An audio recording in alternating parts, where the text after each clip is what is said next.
I studied to do law, and I've now gone into podcasting.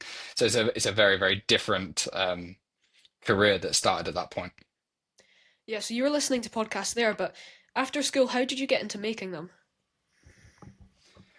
So when I was 16, so GCSEs, my part-time job, my first job was a barista. And the one that I moved to was a drive-through, Costa drive-through. So I worked in this drive-through, and on the window where you would like take payment and whatever, there was this guy that used to come round. And he'd come around in a Porsche one day, and then he'd come around in a Lamborghini the next day, and then a vintage Ferrari the next day. It's just every day. It's like, where are you getting all these supercars? Like, what do you do? Um, and then I just started speaking to him. He told me, yeah, I made some money in property, and then his answer changed when I'd say, oh, like, what are you doing today?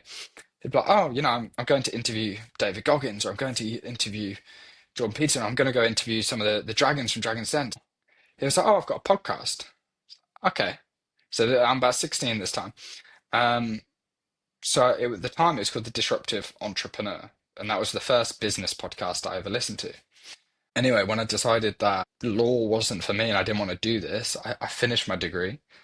But what do you do? And I was like, well, there's one person I know that's rich, basically, and that is Rob Moore. So I messaged him on, I think it was Instagram. I DM'd him. He responded, and he was like, "Yeah, yeah, yeah, come for a job interview." And he was like, "Sure, you're 21, fresh out of university, done nothing to do with this at all. I will give you a job." Should have been a red flag, but I was too excited. I ignored it, and that was essentially the start of it. It was I met somebody out of sheer luck when I was 16. Happened to build a relationship with him over a couple of years before I went to uni, and then again, sheer luck.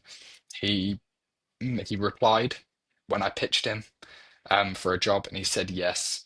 I got a great opportunity, learned an awful lot, and then we've been working together the last 5 or 6 years, and we've grown it massively. I think we look after maybe 160 weekly podcasts. All the YouTube channels, the social media. So it's a huge operation, and it's grown quickly, really, over these last 5 years.